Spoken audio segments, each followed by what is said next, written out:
has been quite a while, guys, since I've made a video. Sorry about that. Yeah, got some really great opportunities along the line. I'm now one of the content creators, one of the commentators on Dream 11's new watch-along platform. Did my first stream today with them. Over 100 luck views, actually. So if you guys, if you want to join me on there, watch-alongs. I told you guys something was up with the watch-alongs. So if you guys want to join me on there, it's loads of fun. Today was obviously epic if you're Indian, not if you're South African.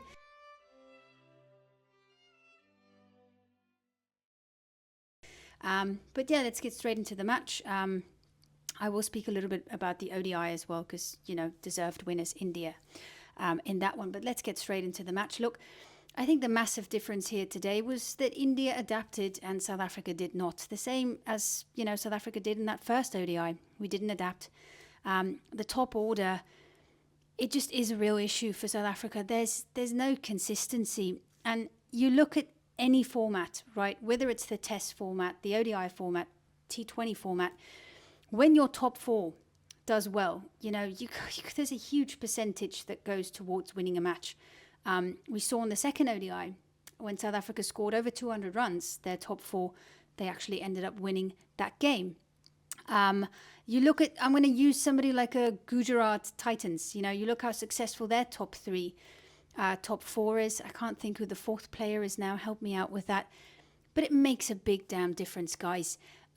And somebody like a Dewald Brevis, he can't consistently have to get in and then there's 150 runs needed to win. You can't expect him to perform miracles. And look, this has been a South African issue, guys, for many, many years, I think.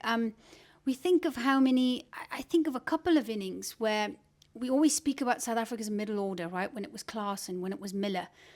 How well and how many runs we actually made.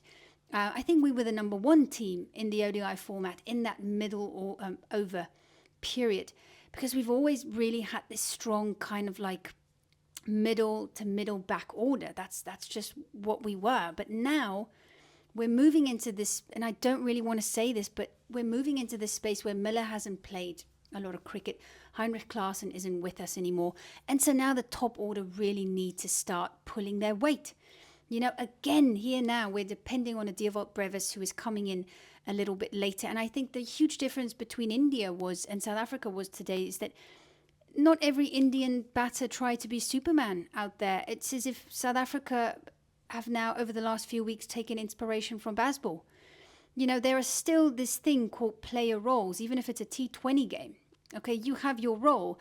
And the biggest role for the top order batters is to set things up for the guys at the back. You can't expect them to do everything.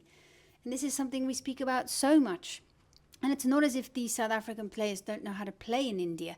It's not as if they didn't know in that first ODI match that, you know what, we're going to have Dew for 30, 35 overs. Let's just hang in there. It's not as if they don't know Indian conditions. These guys are experienced IPL players. And this is what we're seeing here today. And you look at the partnerships. Akshar Patel, Tilak Varma, even aggressive Abhishek Sharma today just took a couple of steps back and said, you know what, let's just check things out. Let's not throw my wicket away. This is really suiting the bowlers, this pitch. So I'm just going to take a couple of steps back. And they made 15 runs. They made 20 runs. They made 25 runs. But at the end of the day, that always meant that somebody was there for Hardik Pandya when he needed them. And so therefore he could be free and he could express himself the way that he did, seeing the cricket ball like a football. So yeah, fantastic by India. They adapted. South Africa did not. I thought the South African bowlers did really, really well. Lutu Sapamla coming back in. Gidi was fantastic today. I feel like we need two spinners. And I also feel like, I will not be against, and I'm Maharaj's biggest fan, but I would not be against playing George Linder. If they're only going to go with one spinner, then I would play George Linder because he's a much better batter than Maharaj. And Maharaj has not been good in this entire series, guys. Just let me know if you agree on that. You don't even have to let me know. It is the truth. He's not been good in this series. And this is where the World Cup is going to be. And I feel like this is something that we are not giving enough attention to. But conditions matter. Places in the world matters. Not everybody is good everywhere in the world, right?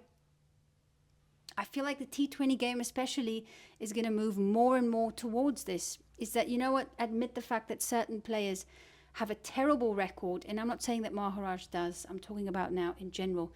But this is, I feel like, where the T20 game is moving towards. You see this in rugby. South Africa picks different players in different conditions. I feel like cricket is moving that way as well. But yeah, Arshdeep Singh, you guys know, my absolute favourite. Fantastic. India's leading wicket taker, and I think he's played 12 matches less than Bumrah, and he's still got more wickets than Bumrah. Absolutely phenomenal. This guy does not get enough praise. And then Varun Chakravarti. Yeah. Varun Chakravarti. Why? Whenever South Africa plays against him, you know, I need to say prayers in every religion, in every language. And I still don't think it's enough. Crazy. But we struggled against spin tonight as well. But I also feel as if we didn't have bowlers that we wanted to target. That's also very important. I feel like India set out to target Maharaj. They did it in the Test match series. I think they did it in the ODI game. Sorry, guys, I'm speaking so fast. But they had their plans. I just felt like who do you think South Africa was targeting today? Because I didn't see that. And that's what you sometimes have to do. You have to respect certain players, right? But anyway, I'm hoping that we have a little bit more of a competitive game. The next one, it is a five match series. But yeah, what were your thoughts? Crazy game. Thought we were in it halfway through, but when you get to that 170 mark on a pitch like this, it's panic. The best teams in the world can panic, but South Africa really should have done better. What were your thoughts?